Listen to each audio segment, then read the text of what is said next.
Die blutige Wahrheit über Ostern, die Geschichte, die du nie hören solltest.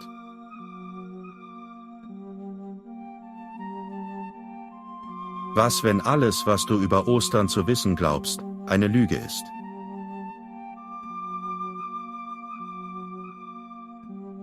Willkommen zu einer Reise in die verborgene Vergangenheit.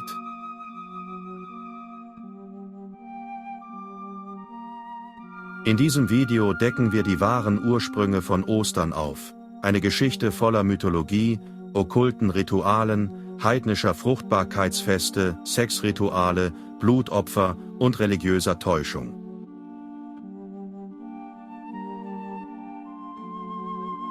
Wir zerreißen den Schleier der Täuschung und zeigen, wie sich ein Fest voller Gewalt und Götzendienst heute unter dem Deckmantel eines heiligen christlichen Feiertags versteckt.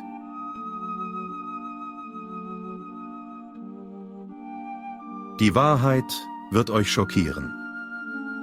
Wenn du spürst, dass diese Wahrheit mehr Menschen erreichen muss, dann like jetzt dieses Video und teile es. Ostern, wie es heute gefeiert wird, bunte Eier, niedliche Hasen, Kirchenfeste, hat wenig mit der Bibel zu tun.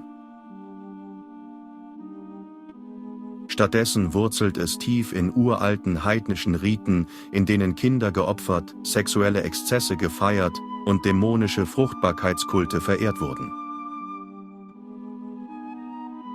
Von der Göttin Ishtar im alten Babylon über Astarte und Ostara bis hin zu Baal und Moloch, überall in der alten Welt wurden im Frühjahr dunkle, blutige Rituale abgehalten. Und obwohl die Namen sich geändert haben, lebt die Essenz dieser Praktiken in den heutigen Osterbräuchen weiter, getarnt, aber nicht verschwunden. In diesem Video erfährst du, wie alte Kulturen im Frühling Leben durch Tod heraufbeschwören wollten, wie Sex, Blut und Tod zu heiligen Handlungen wurden, wie das Christentum heidnische Bräuche einfach übernahm, statt sie zu verbannen, warum Osterbräuche immer noch mächtige okkulte Symbole tragen und warum es höchste Zeit ist, die Augen zu öffnen und die Wahrheit zu erkennen.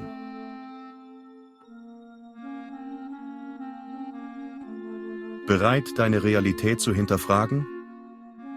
Dann begleite mich auf eine düstere Reise durch Mythologie, Religion und Macht und erfahre die blutige Wahrheit über Ostern. Jetzt beginnt die Offenbarung. Ishtar, Inanna und die Ursprünge der blutigen Frühlingsfeste. Lange bevor jemand den Namen Jesus kannte, versammelten sich die Menschen in den fruchtbaren Tälern von Mesopotamien zu grausamen und ekstatischen Frühlingsritualen. Im Zentrum dieser Rituale stand eine Gestalt, deren Macht gleichermaßen verführerisch wie zerstörerisch war. Ishtar, die babylonische Göttin der Liebe, des Krieges, der Fruchtbarkeit und des Todes. Ishtar war keine Göttin der Zärtlichkeit. Sie war die Königin der Himmel und der Unterwelt, die Herrin über Leben und Tod. Ihre Legenden berichten von grausamen Racheakten, von verführerischen Verführungen und blutigen Kriegen. Sie versprach den Menschen Fruchtbarkeit und Segen, doch nur, wenn sie bereit waren, mit Blut zu bezahlen. Im Frühling, wenn die Natur nach dem Winter erwachte, verlangte Ishtar ihre Tribute, heilige Hurerei in den Tempeln, bei der Priesterinnen und Priester in ekstatischem Sex den Kreislauf der Natur nachahmten. Blutopfer, um die Kraft des neuen Lebens freizusetzen. In manchen Quellen finden sich Hinweise auf grausame Rituale, in denen unschuldige Kinder geopfert wurden, um die Gunst der Göttin zu sichern. Ihr berühmtester Mythos, der Abstieg Ishtars in die Unterwelt, ist ein Sinnbild für Tod und Wiedergeburt. Ishtar stirbt, wird geopfert und kehrt schließlich triumphierend ins Leben zurück. Kommt euch das bekannt vor? Ja, die Geschichte einer göttlichen Gestalt, die stirbt und wieder aufersteht, lange vor dem Christentum. Und genau hier beginnt die perfide Verschmelzung.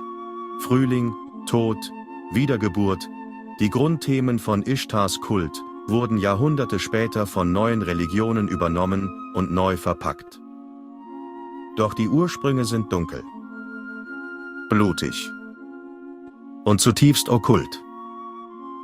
Die Altäre der Ishtar waren mit dem Blut der Opfer getränkt. Ihre Tempel waren Orte von Ausschweifung und Exzess. Und diese Energie lebt, maskiert, bis heute fort. Wenn du an Ostern ein Ei bemalst oder einen Hasen verschenkst, dann ehrt dein Akt nicht die Auferstehung Christi, sondern die uralte Göttin, die für Blut und Lust stand.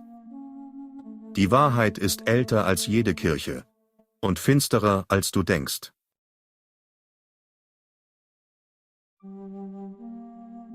Von Astarte bis Ostara, wie Fruchtbarkeitsgöttinnen die Welt beherrschten.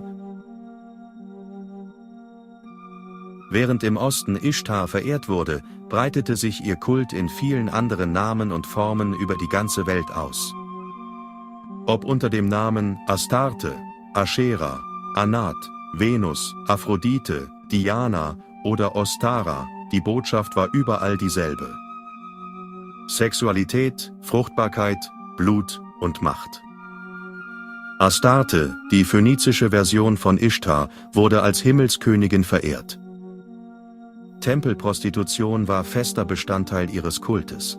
Männer und Frauen verkauften sich sexuell, um die Gunst der Göttin für die Gemeinschaft zu erkaufen. Die Altäre wurden mit Blut besprengt, und oft waren es unschuldige Kinder, die als ultimative Opfergabe dienten. Im Alten Testament finden wir scharfe Warnungen, und Juda tat, was dem Herrn missfiel, und reizte ihn mehr als ihre Väter durch ihre Sünden, die sie begingen. Sie bauten Höhen, Steine und Bilder der Aschera auf jedem hohen Hügel und unter jedem grünen Baum. 1. Könige 14, Vers 22 bis 23. Aschera, die kanaanitische Baumgöttin, wurde ebenfalls im Frühling durch sexuelle Exzesse und Blutopfer verehrt. Ein Ritualzyklus, der Fruchtbarkeit garantieren sollte. Und dann, im alten Europa, erscheint Ostara oder Eostre. Die germanische Frühlingsgöttin, deren Symbole das Ei und der Hase waren, beides klare Zeichen ungezügelter Fortpflanzungskraft. Ihr zu Ehren feierten die Germanen wilde Feste, die die Rückkehr der Sonne und die Fruchtbarkeit der Erde einläuteten. Das Ei, als Symbol des neuen Lebens, wurde rot bemalt. Oft, so vermuten Historiker, mit echtem Blut von Opfertieren oder sogar Menschen. Der Hase, ein Tier der Unzucht und der rastlosen Fortpflanzung, stand für die unbändige wilde Energie des Frühlings. Weltweit wiederholt sich dasselbe Muster, in Ägypten Isis, die magische Muttergöttin. In Griechenland Demeter, Herrin des Getreides und der Fruchtbarkeit. In Rom Cybele, deren Priester sich selbst entmannten, um ihrer Göttin zu dienen. Überall opferte man Blut, überall feierte man mit Sex, überall verehrte man die dunkle Macht des Frühlings. Und diese uralten Göttinnen, sie verschwanden nicht. Sie veränderten ihre Namen, ihre Feste wurden neu benannt. Doch ihr dunkler Herzschlag ist geblieben. Heute nennen wir es Ostern. Doch wenn du tiefer blickst, siehst du die uralte Fratze der Fruchtbarkeitsdämonen, die noch immer ihr Opfer fordern. Die Welt hat nur die Maske gewechselt, die Finsternis darunter blieb dieselbe.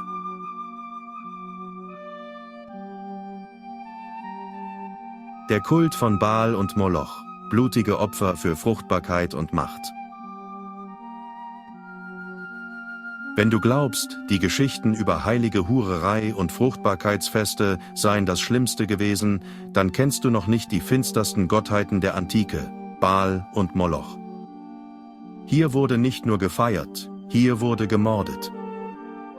Baal, der Gewitter- und Fruchtbarkeitsgott der Kanaaniter, verlangte blutige Rituale. Im Frühling, der Zeit des Neuanfangs, wurden Säuglinge und kleine Kinder in brennenden Altären geopfert, um die Gunst der Götter zu sichern. Archäologen fanden Überreste von Massengräbern, gefüllt mit winzigen Knochen, schwarz verbrannt von rituellen Feuern. Die Bibel selbst warnt eindringlich vor diesen Praktiken. Sie haben auch die Höhen Baals gebaut, um ihre Söhne dem Baal mit Feuer zu verbrennen, was ich nicht befohlen habe. Jeremia 19, Vers 5.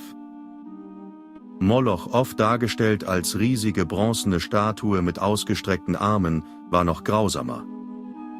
Man heizte ihn von innen mit Feuer auf, bis die Arme glühten, dann legte man die Opfer, lebendige Kinder, hinein. Das Kreischen der Opfer wurde von Trommeln und Flöten übertönt, damit die Schreie nicht die anwesenden Mütter erreichten, die ihre Kinder dargebracht hatten. Warum? Weil man glaubte, nur durch das vergossene Blut würde die Erde fruchtbar werden. Nur durch den Schmerz und das Opfer könnte Macht erlangt werden. Fruchtbarkeit durch Tod, Macht durch Leid. Es waren keine barbarischen Randgruppen, es waren ganze Nationen, Könige und Priester, die diese Kulte unterstützten. Und immer wieder derselbe Zeitpunkt, das Frühjahr. Die Natur blühte auf den Trümmern unschuldiger Leben. Jetzt denk einen Moment nach. Warum versteckt das moderne Ostern seine Symbole hinter Hasen und Eiern? Warum feiern wir Leben genau zu jener Zeit, in der unsere Vorfahren mit Blut zahlten? Der Schatten von Baal und Moloch ist nie verschwunden. Er hat nur neue Masken angenommen, weichere Farben, freundliche Symbole. Doch hinter der Fassade tanzt noch immer der alte Dämon. Und die Welt, sie tanzt mit. Was denkst du über diese Enthüllung? Schreib mir deine Meinung unten in die Kommentare und zeig der Welt, dass wir die Wahrheit nicht länger schweigen lassen.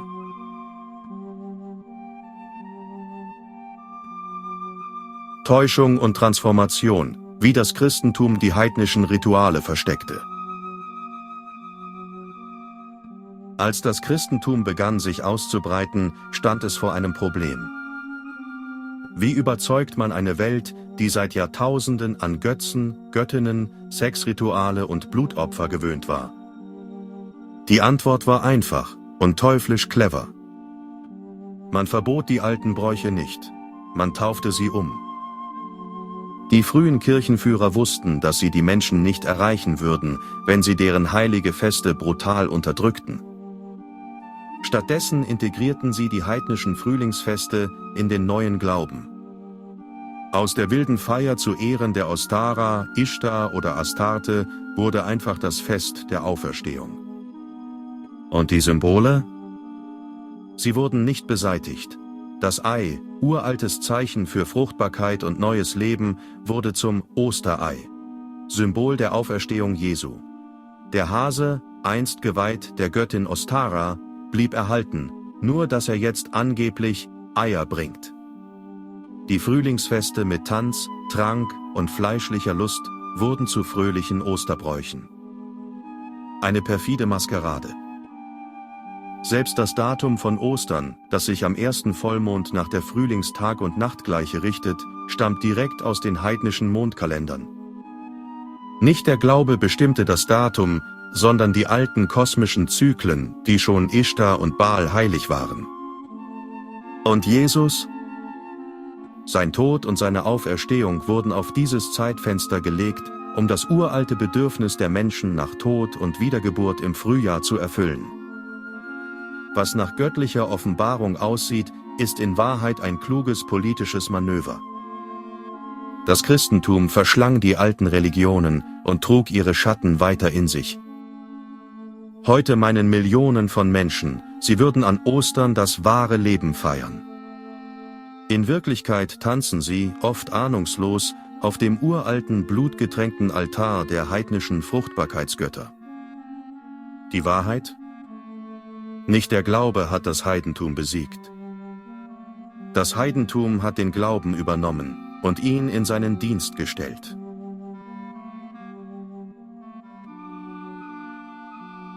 Die verborgene Gefahr, warum Osterbräuche auch heute noch gefährlich sind. Viele denken, ach was soll's. Ein paar bunte Eier, ein niedlicher Hase, ein Familienfest, ist doch harmlos. Aber genau das ist die größte Täuschung. Symbole sind niemals harmlos. Symbole tragen Macht. Sie binden Energie. Und wenn Millionen von Menschen jedes Jahr dieselben alten heidnischen Rituale nachspielen, auch ohne es zu wissen, dann wird eine uralte Kraft neu entfesselt. Das Ei bleibt das Symbol der Fruchtbarkeitsmagie. Der Hase bleibt das Tier der ungezähmten, wilden Sexualität. Das Fest der Auferstehung bleibt in seiner Tiefe das alte Fest der Göttinnen, der Opfer, des Blutes. Und genau hier liegt die verborgene Gefahr. Durch unsere Unwissenheit nähren wir dieselben dunklen Mächte, die einst Kinderschreie in den Himmel schickten und Altäre mit Blut tränkten. Ostern ist kein reines Fest. Es ist ein infiziertes Ritual, dessen Wurzeln in den dunkelsten Kapiteln der Menschheitsgeschichte liegen. Jedes bunt bemalte Ei, jeder freudige Hasentanz ist, bewusst oder unbewusst, eine Hommage an uralte Fruchtbarkeitsdämonen. Und je mehr wir diese Bräuche feiern, desto mehr verstärken wir diese okkulten Energien. Die Wahrheit ist brutal. Was als christlicher Feiertag verkauft wird, ist in Wahrheit ein heidnisches Erbe voller Blut, Sex und Tod, maskiert mit Zuckerwatte und Feiertagsgrüßen. Und solange wir diese Feste unreflektiert feiern, halten wir die dunklen Strukturen der Vergangenheit am Leben. Es ist Zeit aufzuwachen. Es ist Zeit, die Lügen zu erkennen, die Masken zu zerreißen und die dunkle Wahrheit über Ostern ans Licht zu holen. Denn wer die Wurzeln nicht kennt, wird von ihnen beherrscht. Wenn du die Wahrheit nicht länger verstecken willst, dann like dieses Video, teile es mit deinen Freunden und abonniere meinen Kanal für noch mehr Enthüllungen über die dunkle Geschichte hinter unseren scheinbar harmlosen Bräuchen.